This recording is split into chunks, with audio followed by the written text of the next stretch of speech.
First of all, I want to get away from the dictionary definition of a constitution. A constitution must have purpose, and the purpose must be to create a nation that conduces to the greatest happiness of the greatest number of people. That is what a constitution must be. And having set the objective of the constitution, you then frame a constitution to achieve that objective. Because we really do have a race problem.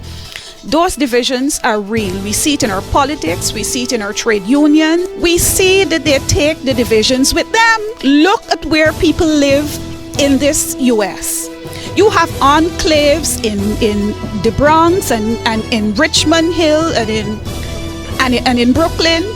They're taking the division with them. Women are dying in the streets, and we have a government pontificating running around campaigning for women's vote. No women should vote in this election coming up unless there is something done to the legislation, as Magistrate Kim is advocating. That voices like ours that are not in the political trench fighting it out, voices like ours should become stronger. One of the things about the Caribbean is that we have never had one discourse.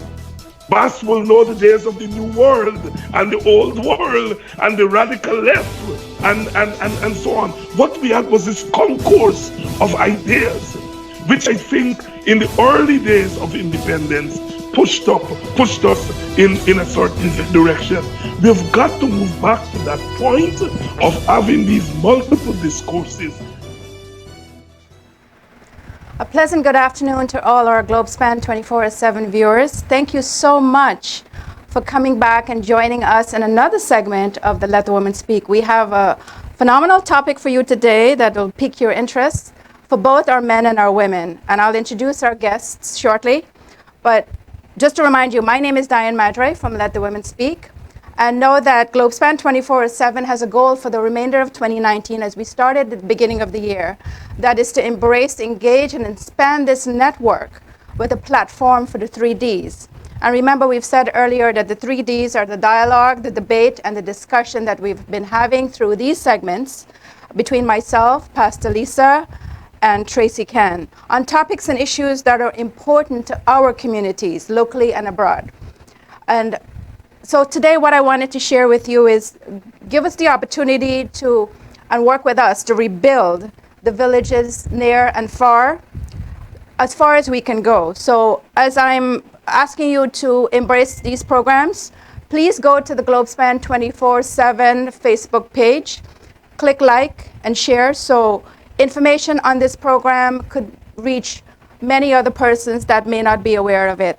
Also, if persons cannot get to the Facebook page or don't have a Facebook page, feel free to share GlobeSpan 24/7 and subscribe. Share that link with them.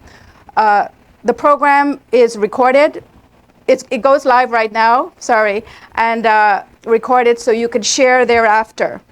So make sure that you click like and share the segment. Also, just for notices for today, our political segment that comes on live at 2:30 on Sundays following this show will now be moved to Wednesday at 7:30 because we all know it's political season in Guyana. The politicians are outreaching on the weekends. So in order to reach them, we need to make sure that we can accommodate their time schedules. So we are bringing these programs to you. The political segment, right now we'll keep ours on Sunday for Let the Women Speak and the women's programs. But for the political segment, we are currently moving that as of July 10th on Wednesdays to 7:30. So please take a note of that. Follow the GlobeSpan Facebook page so you know the segments are coming on Wednesdays now. And the next segment on July 10th is actually an interesting topic. It's Guyana, Don't Turn Your Back. Doesn't that sound like a song? Guyana, Don't Turn Your Back. And with that segment, they have former Georgetown Mayor Hamilton Green. And I've had the pleasure of meeting Mr. Green some time back. And we also are going to have former Prime Minister Samuel Hines. And I believe there's going to be another guest in there I'm not aware of as of yet. So stay tuned for that for Wednesday. So check your calendar so you can be notified by the Facebook page or the YouTube channel. I want to give a big shout out to my little niece, Shavana Madre. Her 9th birthday was yesterday. And she's usually sitting in front in studio. And I'm missing her pretty face today. So she's in Guyana right now. And I told her I was going to give her a nice shout out for her birthday. So Shavana, happy 9th birthday. I hope you had a phenomenal birthday yesterday. And also just to give you a quick update on our girls project for Let the Women Speak, Shakira has arrived in India and it's doing well. And hopefully her surgery after the testing, will start soon. And you could follow my page on Let the Women Speak and my personal page to get the update on Shakira Peters and her journey through the sickle cell. So as we move along, we have today's topic. And we've posted it up. The struggle is real, isn't it? The struggle is real, managing a healthy marital relationship. And choosing today's theme stems from stories I've heard personally and professionally over the years, right? So the key word in this topic is partnership. Marriage is a partnership, isn't it? And we can discuss how the energy felt in relationships can set the groundwork to attract a healthier, soulful partnership. So that's some of the things we're going to be talking about today, and allowing for those of us who may have toxic relationships to consider that as a simple life lessons as you move forward to the soulful partnerships. And you're going to get to hear more from our therapist guests, one in studio today. And we have Bibi Roberts, who many of you have tuned in for many of our mental health segments. The Bibi has joined and supported our program. So Bibi is coming in live from Europe right now. And I just wanted to give her a shout out because just this past week, Bibi and her husband celebrated their 16th wedding anniversary. You thought I was going to forget, right? So let's give her a hashtag happy 16th anniversary to her husband and her. So in studio, I have with me the pleasure of meeting this therapist who lives right here in New York, where our studio is at, Jenny Hernandez, and you're going to get to hear from both of them. So Bibi Roberts, as I said, you've been familiar with seeing her on our GlobeSpan mental health segments. So today I want to introduce you to, again, Jenny Hernandez. Jenny, welcome to our program and to our GlobeSpan family. So let's give her a warm welcome. So you can hashtag Jenny Hernandez on the Facebook comment section, right? So welcome, Jenny and Bibi. So before we start the program, ladies, I wanted to ask, Bibi, you could start. Could you just highlight, as a therapist, your background in terms of, counseling and your experience? Your credentials and experience in your field. Yes. I'm a licensed mental health counselor located in Florida. I'm also a master addiction counselor. So I work with, my expertise started out or began working with people who were in treatment for drug addiction, alcohol and drug addiction, and who was seeking recovery. And through that process, I coming to contact with people who are also suffering from mental health issues. Addiction and mental health was sort of married together. So I went back to school for a master in mental health counseling, actually, because I was in the health and science field before. So in saying that, I work with individuals suffering from many drug addiction and in recovery.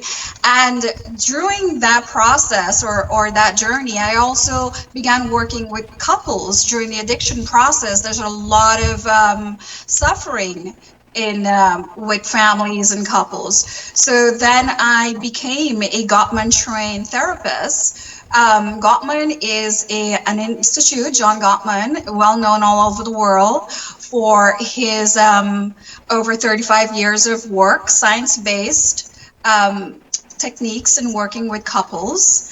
I'm also an emotional focus trained therapist using specific skills to work on deeper emotional issues.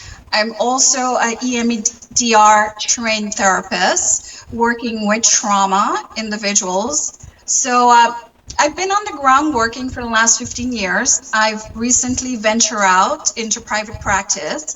I do have a private practice online as well as on the ground in the state of Florida. I'm also an internationally certified coach, business, and life coach. So, so these skills actually helped me when what individual that comes through my door. And a little bit, I left Guyana when I was 18. And in my early 20s, I also lived in Jamaica for 8 years. I did a really fabulous internship at the Detox Hospital on Mona and had 8 fabulous years of working within the Caribbean region. I'm a little bit of a gypsy. I have lived in Denver, Arizona, Chicago, Florida, Maryland, a little bit in DC. So I'm a little bit of a gypsy, and now I'm in Florida.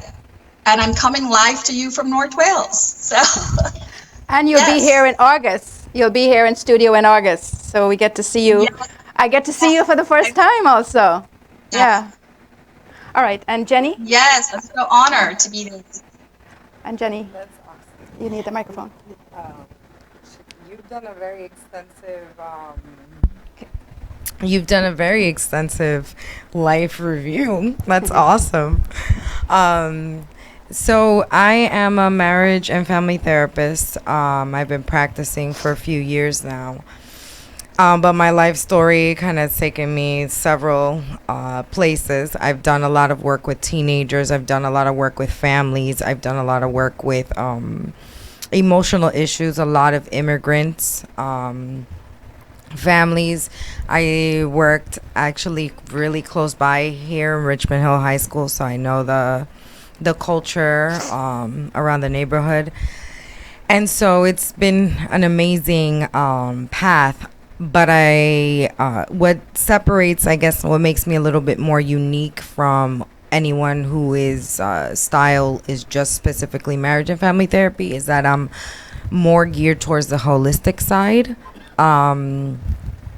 I believe in energies. I believe that our soul takes various lessons throughout your life that you need to work through. And I think that sometimes our partnerships, we may become attached to them, but they are just part of the soul lesson.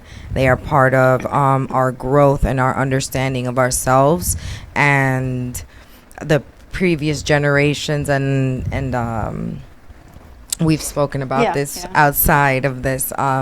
How generational patterns and culture play a huge part in your development of understanding one yourself as a person, and then you as in your partnerships and in your friendships and outside of your family.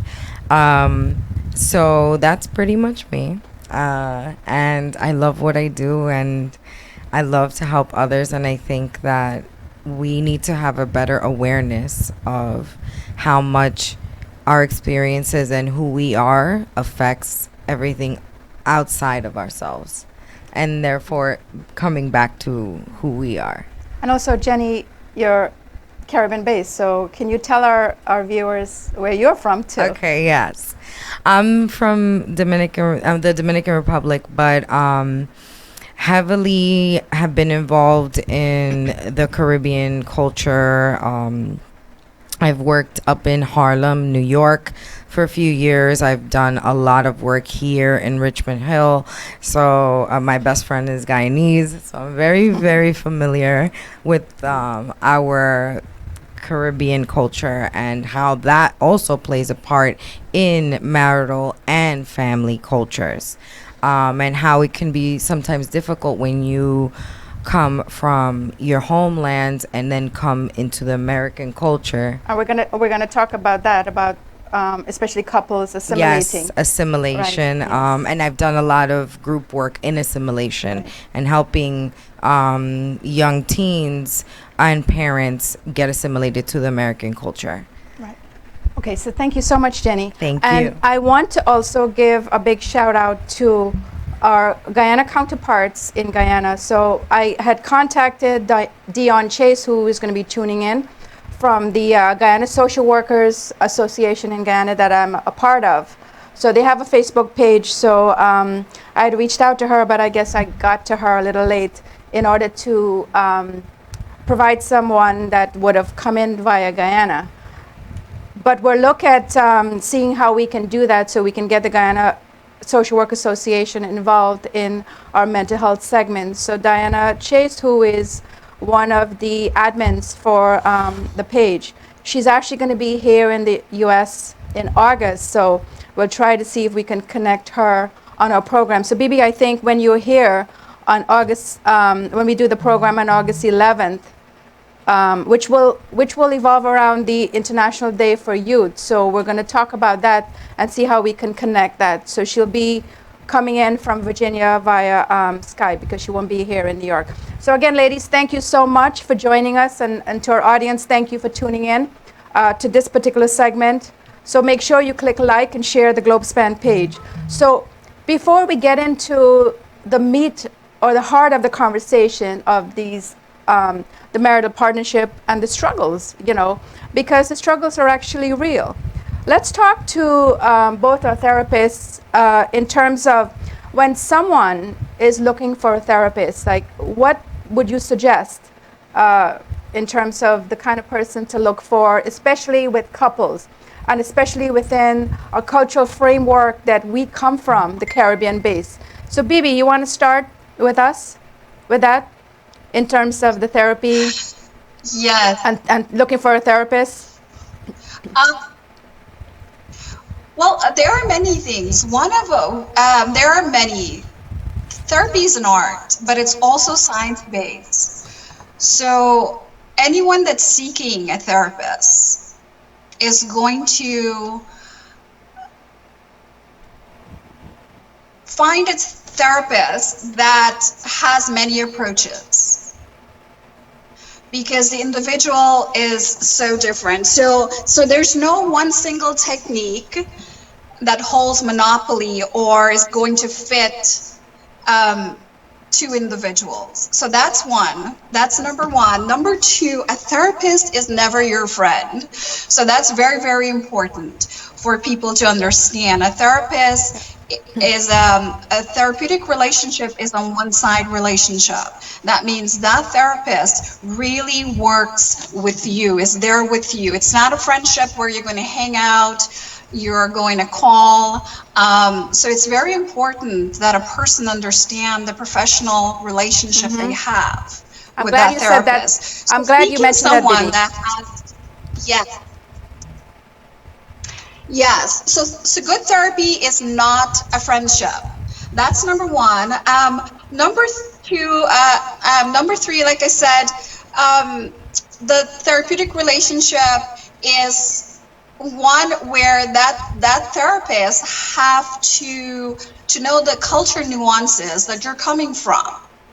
And it's important because we have national culture, we have individual culture, we have community culture, we have family culture. They must be aware. I think Jenny mentioned holistic in the sense that you may have someone that comes from you from, I'm just using this example. I've in the past served clients from China, and they may have dreams, and they may come to tell you, well, I have these dreams and I am seeing this in the dream, or I see a spirit. So you may have your therapist knows that you're not hallucinating. That's actually something to do with your culture. So understanding the nuances of culture. Another approach is to understand therapy being an art is also, it's not somebody that's going to try something that they've learned on the weekend.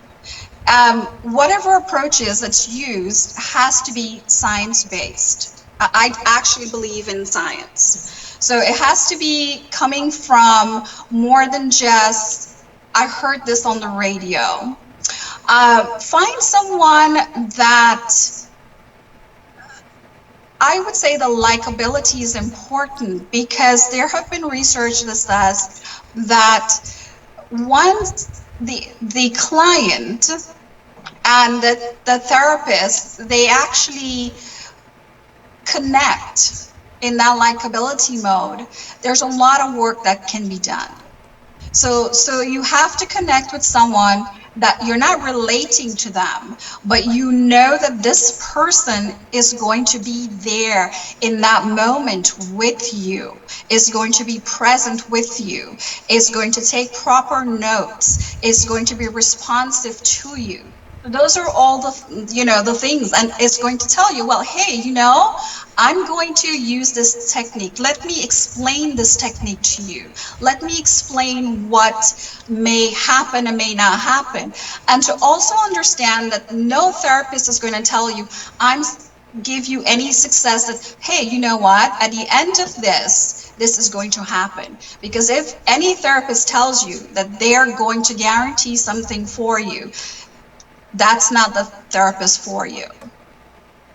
It's also important that you interview your therapist. I think it's also important because you need to know, well, who do you have on your side? Because this is an important journey. Someone is coming to you willfully and they're trusting that you are going to lead them or guide them or help them navigate some very important challenges that they're facing currently. So that's really, the trust factor is very, very important for someone to be vulnerable in any space in your office.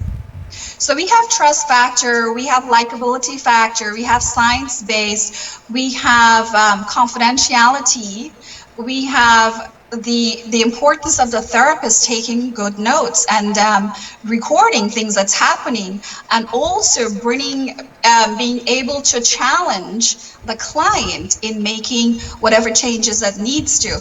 Also, therapists, you have some therapists that focus on the present, but a therapist should also be on that line of knowing that the past biography is also important in the present. It doesn't hold the full key, but it's one key to where we're at, to looking at patterns. So, okay. So my whole thing is likability, responsiveness, also the respect and trust, confidentiality, taking good notes, being there for the client, not crossing the boundaries, setting great boundaries with your client and yourself.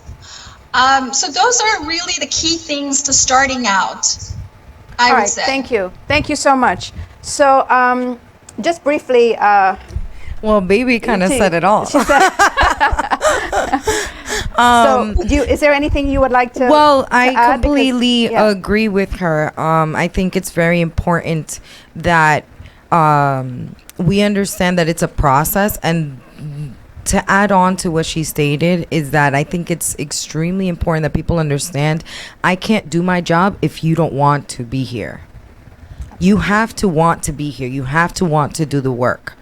I'm not going to do the work. And that's like one of the rules that we learn is that if you feel like you're working if you're doing most of the work, then you're not doing your job, because you're not supposed to be the one doing the work. It's the client. Right? I can't do therapy and it can't be effective for you if you don't choose that you want this to be effective. So a lot of it is also the attitude that a client comes in with, right? So I think that's very important. We want to help you. We want to best help you as best as we can, but it has to be that you make the choice that you want to open that door. There's some clients that have come in and have told me, I'm not doing this. And I'm like, okay, well, then what are you doing here? Right. And I've also had some clients ask me, so you tell me what I'm going to do here. I don't know. I can't tell you what you're going to do here. I can only tell you that I'm going to guide you. Right. Right? And because that is I'm a tool to your health, to your mental health. I am not the end all be all.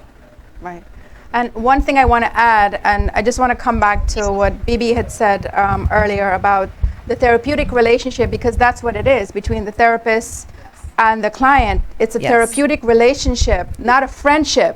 And Agreed. the reason why I'm bringing up, and thank you, Bibi, for pointing that out, because dealing with our culture, I think sometimes people tend to think, and I've experienced this, where people think that because you're working with them, it becomes a friendship, you know, and it has to be a professional therapeutic relationship. So that's extremely important to understand when both women mentioned about the cultural aspect of, you know, the therapeutic mode in terms of counseling. So I just wanted to highlight that a bit, because it's important to know that, you know, the therapist is not your friend, but they're your therapist, like your doctor, you know, that you may go to a doctor to get physical, you know, health care. You have your therapist for your mental health care. So as we move along on the topic, I want to ask, and Jenny, we'll start with you. And meeting with you earlier, we talked about what are some of the common themes in couple counseling, right?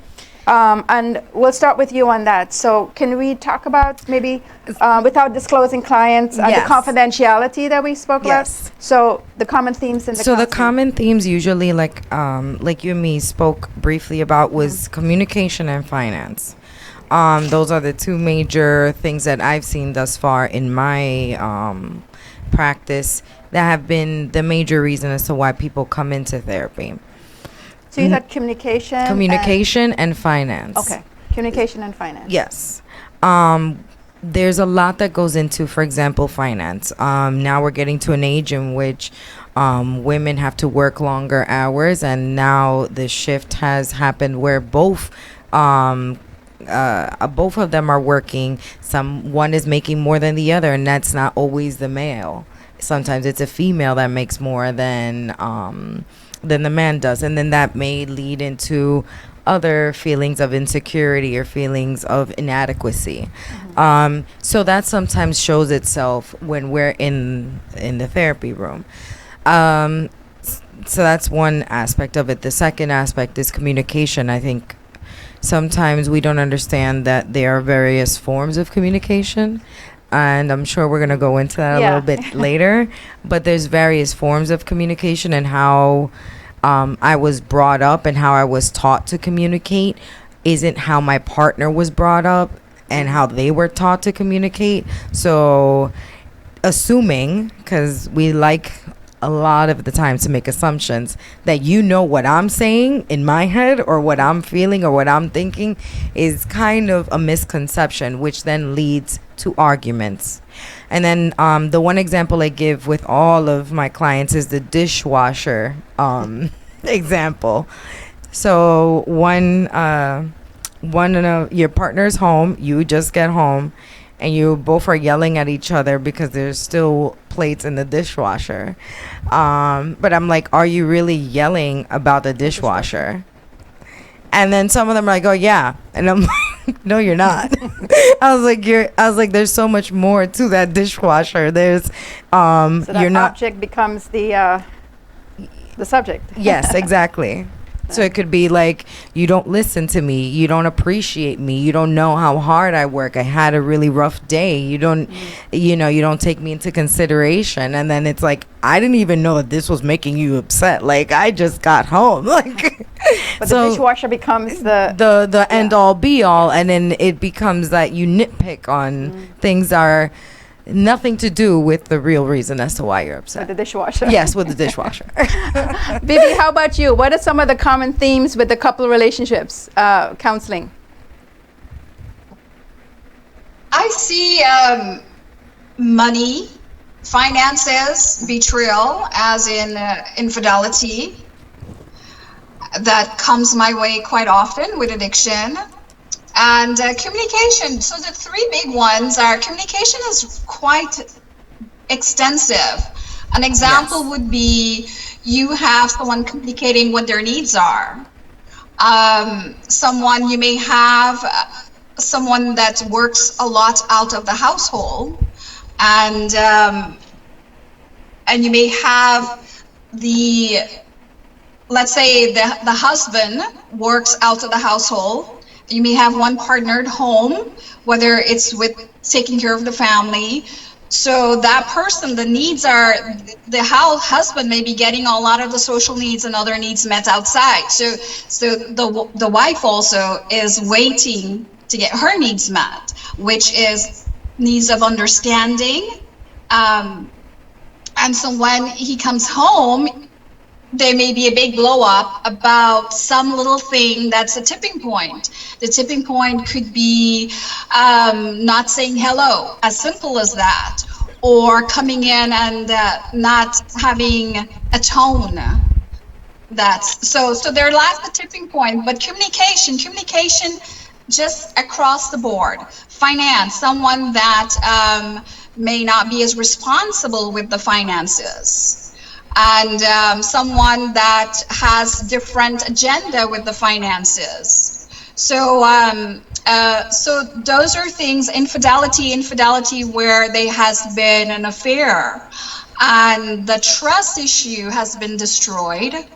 And so there are major issues where both couple or one may feel that they don't know how to begin moving. They're frozen in that space, moving beyond that betrayal.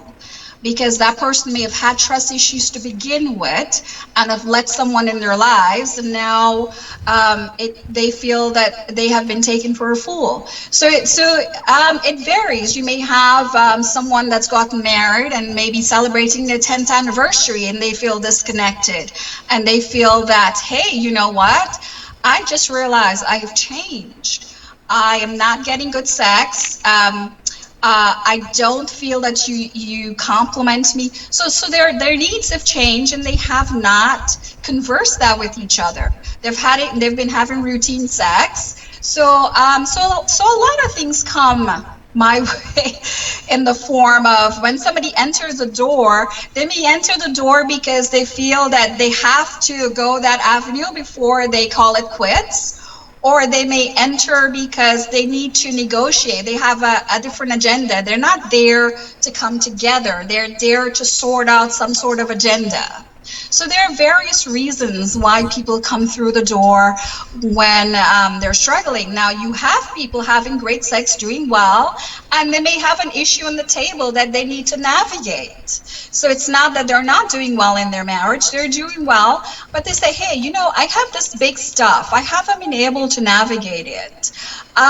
We need some assistance in using some different language of getting a safe space of a way of understanding this challenge. So it varies across the board. I'm glad you said that. So we have, let's keep this one up. So we have a question already. So it says, Ruben Vega asks, what about those individuals that are so lost in an emotional state who does not know how to handle their emotions in their relationship? So, Jenny, you want to? Sure. Let the men speak. That's true.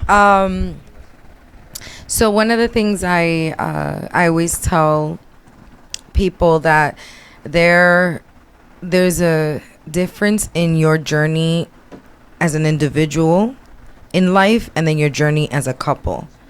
Sometimes your journey will take you both to do the same path, but then sometimes it will take you away from your partnership, right?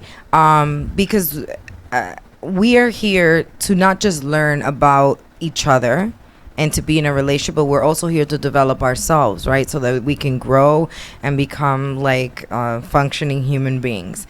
So when we are dealing in a relationship and we are feeling overwhelmed and over emotional and lost, then a lot of that has to do with us trying to find our own path and where we are in life, healing any traumas or something that that may be holding us back from who we are. Because although we are lost, it is how we are lost.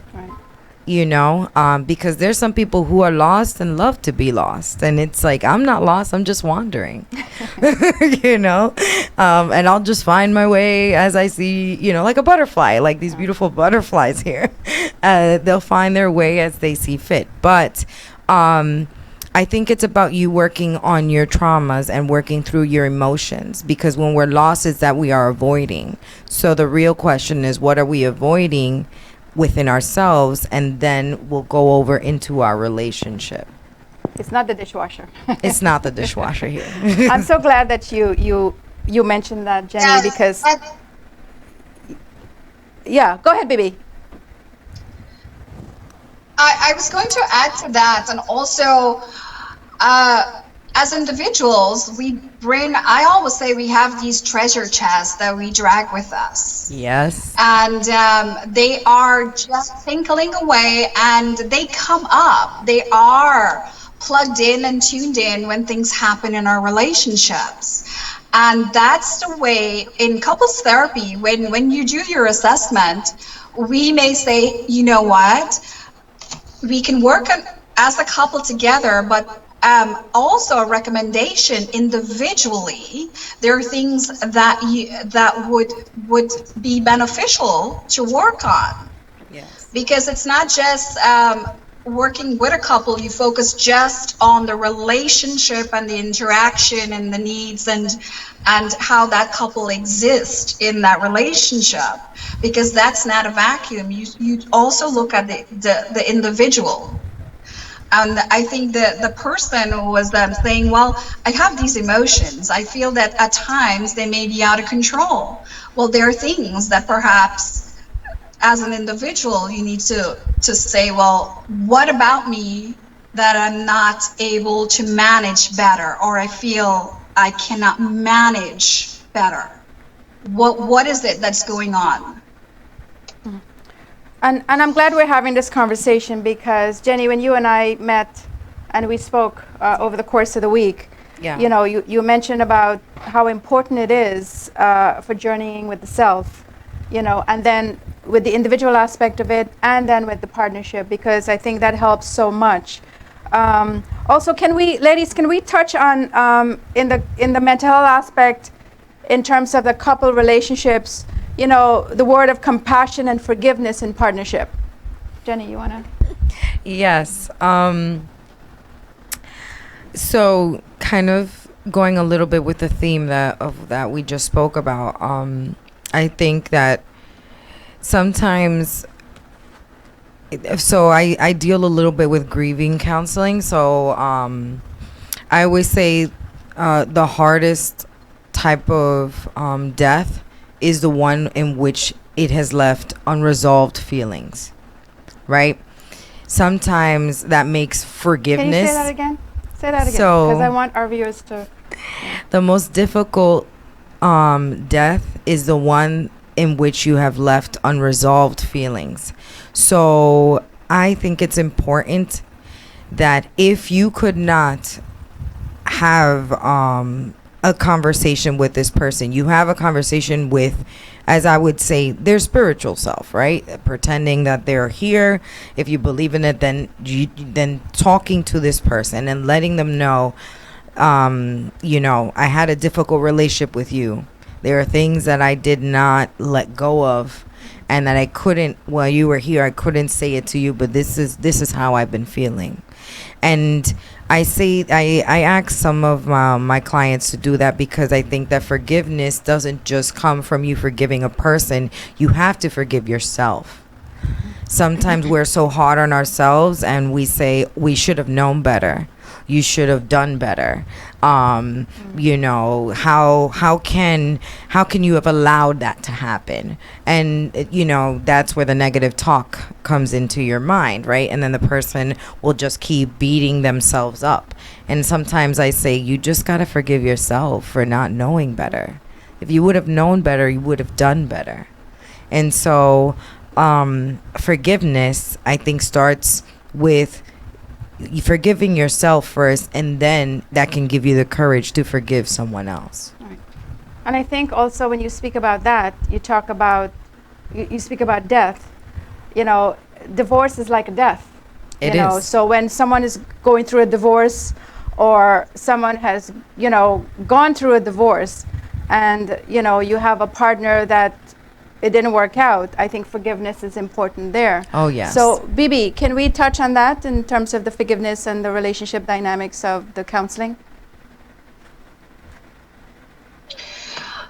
In the capacity or in the context of the marital relationship, the trust in the relationship has, in order for forgiveness within the context of the relationship, trust needs to be rebuilt. So that's really important, because an individual can work on their own forgiveness piece, but trust must be built on.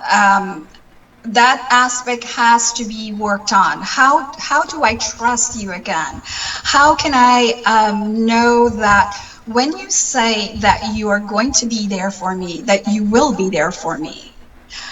So the trust, those are actually the framework of relationships, trust and commitment.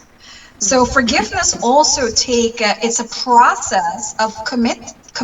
It's not going to be like time is going to heal it, time is going to freeze it. So it's a process of building trust within yourself again, and building trust in that relationship, that person, that both of you, for whatever reason, did your best and make the best choice that you thought was at the moment, even though hindsight would say it wasn't. So rebuilding trust in self and the context of the relationship is very, very important when it comes to truly, truly forgiving, not from your head, but from your heart, and letting that peace lie. Yes. Okay, so as we move along, in the conversation with Jenny, since you and I kind of like face to face with each other, and Bibi, you and I will get a chance to do that when you come next month. You mentioned a word, and I wanted to touch on that a little bit. You used the word situationship, and it was, I think, the first time. Bibi, have you heard that word, situationship?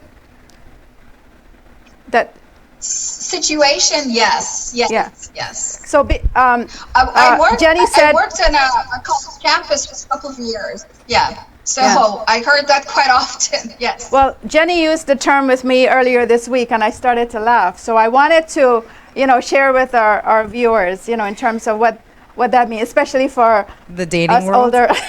older women. So I find that as time changes, technology grows, communication changes, right? A few years ago, I still remember a time where we did not have cell phones. I remember a time where we had beepers, okay? Oh my God, yeah. And that's how I used to get in touch with my dad. And so because communication has changed, I think that communication and commitment in relationships have somewhat changed. And so as a lot of I used to teach a lot, so a lot of my former students are now in their 20s. Started off with something called a situationship.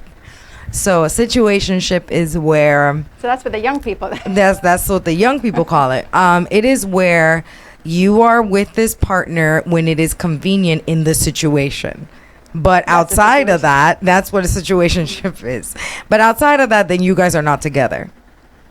Which can, quote unquote, complicate it. Why? Because feelings are still there regardless. Which, I mean, to be honest with you, I just think everybody's running away from their feelings. But it becomes a relationship of convenience. If it is convenient for me and you to be together at this moment, then okay, great. Like, for example, at this party, I think it's convenient, for me to act like I like you, and then obviously there's one person that's more giving than the other. So then the person will be like, okay, this is great, it's gonna lead somewhere, and then they don't talk to you for about a week, and then you're like, wait, what? But I think expectations. Yes. People tend to expect things that tend to expect on higher expectation, and there's no real conversation about it, and then again it becomes this whole situationship. So I'm with you when it's convenient for me in the situation, and when it's not, then I'm not. But then that leads to their needing to, one, have more communication on your expectations.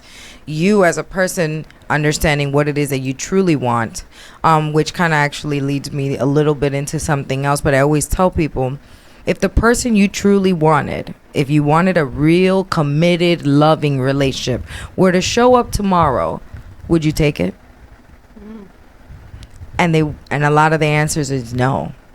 And I'm like, why? Because you didn't work on yourself. Good point.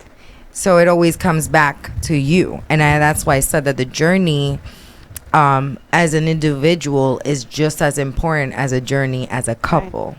You got to understand yourself. And thank you. You have to truly understand yourself. And it goes to something that I said with you. There's this cliche, you have to learn to love yourself before anyone else can love you.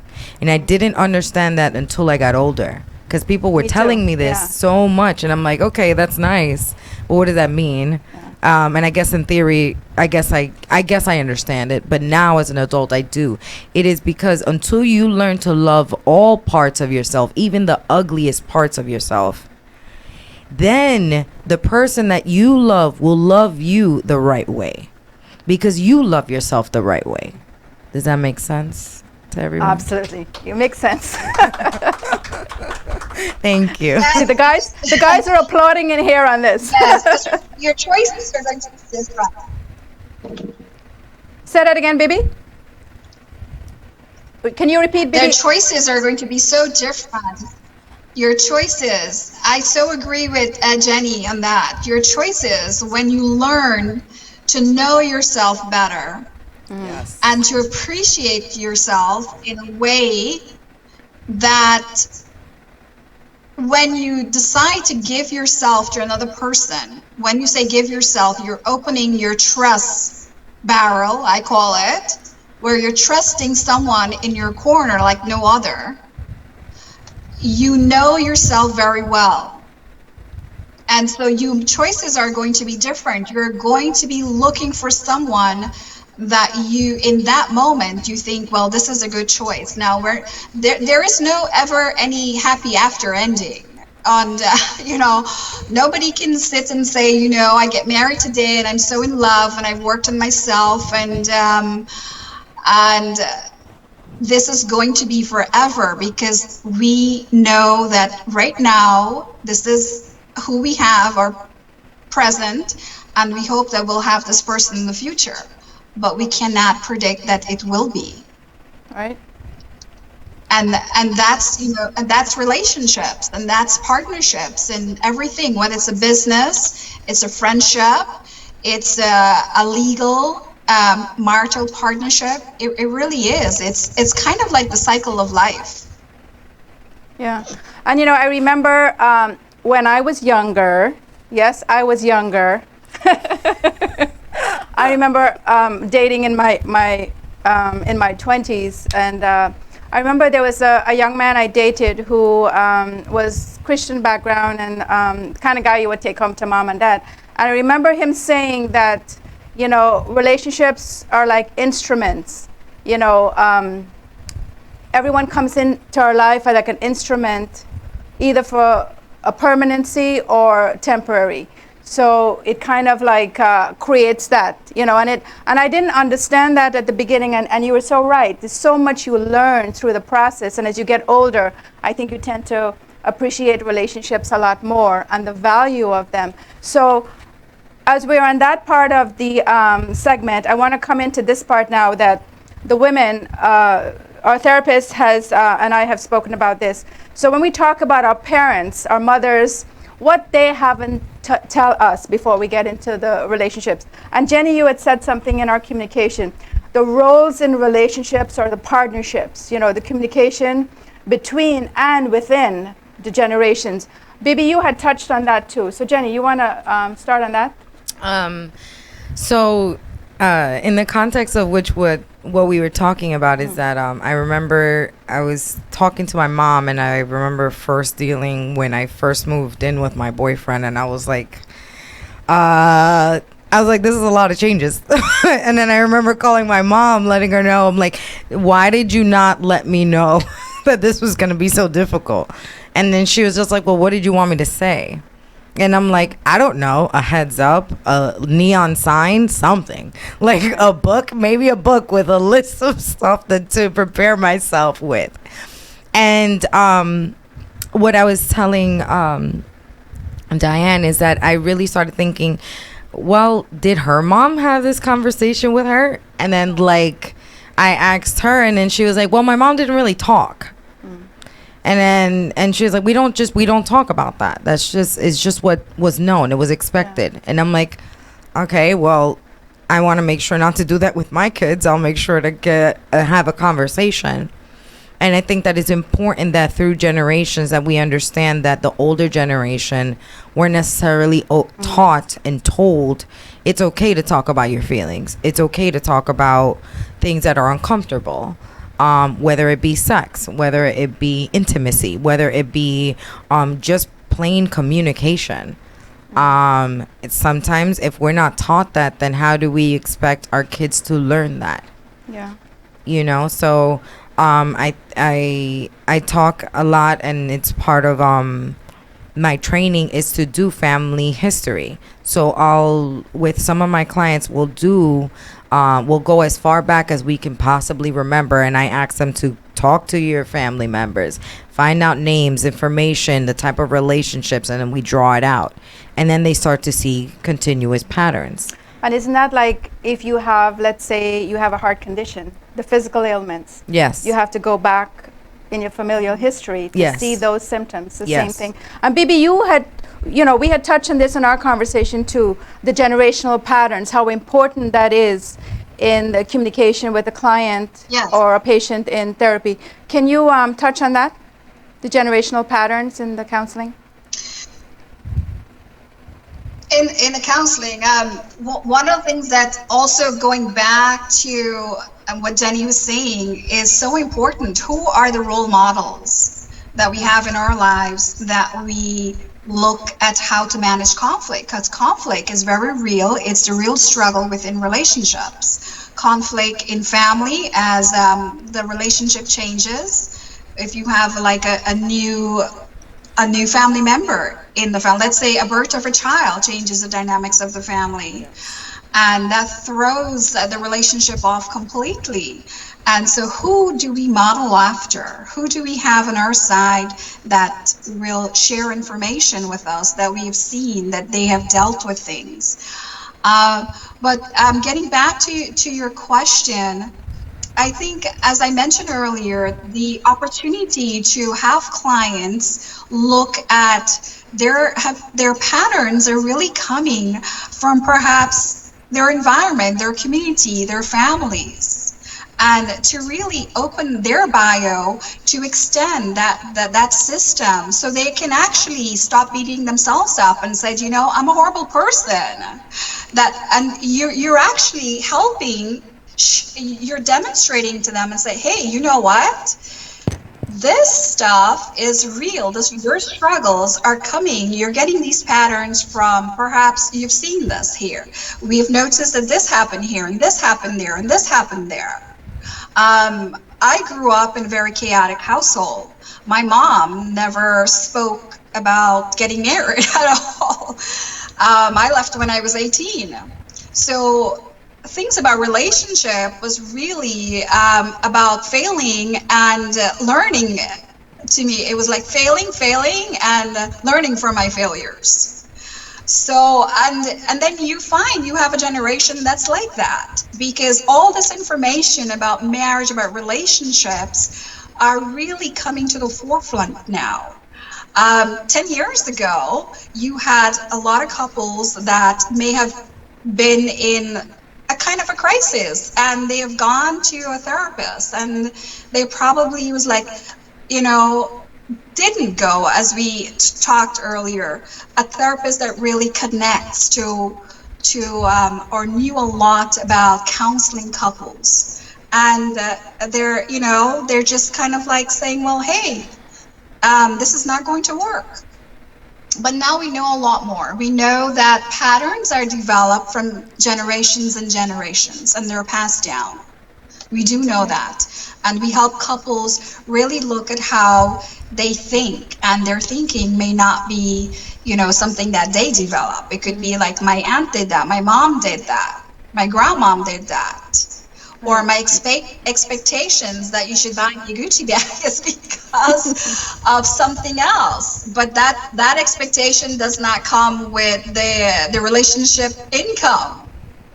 So kind of looking also how patterns and expectations are connected together, and you help couples understand that is important. Yes. I kind of got off topic. No, but I want to add something, and within our culture, and Jenny, like you've worked with the Guyanese community, with our Guyanese culture, Caribbean culture, where when couples are going through stuff, and Bibi, you know this, where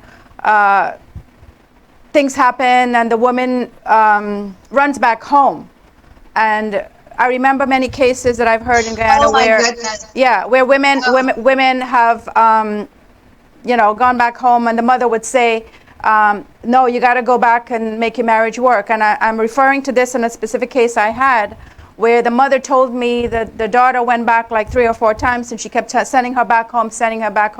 The relationship was very abusive, and unfortunately, the woman got killed. So we have to be careful, I think, for parents, older parents who might be listening to this program, or share this with them, because it's very important that, within this generational pattern, we help parents to also understand that, when the marriage is not working out, sometimes going back home is not the option. Would you agree, ladies? I'm asking. It's a safety net. Yeah. Sorry, the safety zone of when we're talking of abuse, that's so different. But one of the foundations of relationships are really commitment. So one of the things that I from living in Guyana, I knew was that at a lot of women, they would maybe pack their clothes when there was an argument and they're off somewhere. So one of the things is, and even in general, there's an argument or there are several arguments, and you may find that person need cooling down time. They may go somewhere, but I'm not talking in the terms of abuse. Obviously, that's a different matter that should be addressed differently. But commitment in relationships to work things through when there is conflict. Because if you're not committed to staying the course in any partnership, it's kind of like that flight response in the brain. There is a problem, and you're either set up to fight verbally or physically, or you're just going to run away. Some people, they freeze and they become very tolerant and indifferent. So, yeah. Okay. So we're going to be coming to close and wrapping this up, but Jenny brought something up that I wanted to share with our viewers. It's something about the love language, and I think, Devin, can we hit up that link? And Jenny will walk our viewers through this. So you want to? So I think it's important, in order for us to kind of understand how we love, we understand what type of language we give to our loved ones. So if you scroll a little bit down, you can sign into, you can go to this website. It's called www.the5lovelanguages.com. You scroll a little more down.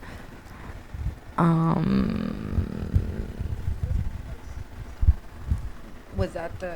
Take the quiz. Take the quiz. Hold on. Yes, you take the quiz, right? Can we take the quiz? So you take the quiz, and then you can either do it as a couple. You could do it for your children, so you can understand their love language. You could do it for your teenagers, or you can do it if you're single. So this is very verse. You could do it for any person. So it's not limited in any shape, way, or form. Okay. So you can click on whichever one you would like to take, whether you want to do it as a couple or as individuals, and then based off of that, it'll give you a response at the end about how much you are of one or the other. Just to give you a little base, I think there's some people like physical touch, gifts, spending time, words of affirmation, and I always forget the last one. But for those who might be interested, can go back to this segment and get the link. You want to repeat Yes. the link again? So it's www.5lovelanguages.com. 5 is not spelled out. It is the number 5. Okay. So as we're wrapping up, do you have any last thoughts in terms of maybe some of our couples? I see a lot of our men are coming online, but they're very quiet. So I want to see, I guess they haven't said anything, but I hope something here resonates with you, gentlemen. Yeah. Well, Jenny. Actually, I want to go back to something I had said to you yesterday, I think, or day before yesterday. Friday, yes. That I think it's equally important, just as much for the women, but for the men, to understand that they have a voice and that they can show emotion and they can speak their truth. And if they have difficulty in that, dig into yourself, talk to yourself, read, about your feelings, read about stuff, get to know yourself, and it's okay to open up, and it's okay to be vocal about what you're going through. Culture can play a huge part as to why you may not, but that doesn't mean that has to be how you go forward. Right. And I think sometimes, just to add to that, Yeah. and I'm speaking about this because men in our culture who might not be able to communicate verbally, you can write a letter, Yes. leave a note for your partner, Bibi, any last thoughts in terms of, as we wrap up? I would say get to know your partner in terms of what's important to them. Love languages, sit on the steps, hold your partner hands and said, honey, how are you today? You don't need very much. You already have these basic skills. Come home and touch. If your partner is okay with touch, give him or her a kiss lightly. There are things that you have to get to know about each other. You have to create that sheer meaning, there's something called love maps. Knowing what is going to make my partner happy. What are their needs from me? What do they need from me? Needs are really, really important. If needs are not met in a relationship, you're gonna have two unhappy people. That's really, really important. We can have all the good stuff going on, but if their needs are not met, it is. Listen to your partner dreams. Know what your partner wants in life. Dreams change over the course of you may be married to somebody. What was important 10 years ago may not be so important right now. Find out what's going on. What are they thinking about? What do they want to do? And so that's how you learn about them. That's how they know that you're connecting and tuning in with them. So develop those connections via verbal, via talking, however it is that you communicate with each other. But you have to know what's going on with your partner today, what they're dreaming about tomorrow. Develop shared rituals, something that the two of you do. The two of you laugh together, you bond together. Or date night. Yes. Select a date night. I know couples have children, they don't have time for each other, so have a date night where, they can do and a date things. night, and I can tell you quickly, I have a 5-year-old. I have a 5-year-old, and we go out. Maybe I may take my 5-year-old swimming, and that's my kind of little date. We sit down and we talk about something. Have plans. Know that, hey, I want to buy. Let's say somebody wants to buy. They want to buy a refrigerator. Discuss that with your partner, the very basic plans of what you want, how you want to create a happy home, a happy relationship, become happier in your life by how you're being. So it's all about, everybody wants their needs to be met. Right. So date night, a date evening, a 5-minute date, yes. Mm-hmm. And it's not the quantity of time, it's the quality of time spent with your partner. And so it's very important as we look at this. And in closing, I just want to add. And turn off the cell phone. Right? Because Turn everyone off the has a cell phone. tendency of the cell phone is always as part of the relationship. So definitely turn off the cell phone. So again, viewers, I want to thank you. I want to thank our guests, Jenny Hernandez and Bibi Roberts, for coming in. And Bibi will be in studio in August, so I'm looking forward to that. And so I hope this information that we provided to you here today for both our men and women was informative. If there's anything else you'd like to know, we'll come back to this topic at a later time. So please hit us up on the GlobeSpan inbox us any comments, any thoughts that you may want to know about a little bit more. These women are available. We could link up, for anyone that's in New York. Jenny Hernandez is here, and her practice is available here. Bibi is also available in the state of Florida, and also I believe Bibi is going to be available for New York as well. So we will be putting up at a later time for our Let the Women Speak website referrals. And as I said, in August we will have Dion Chase from the Guyana Social Work Association.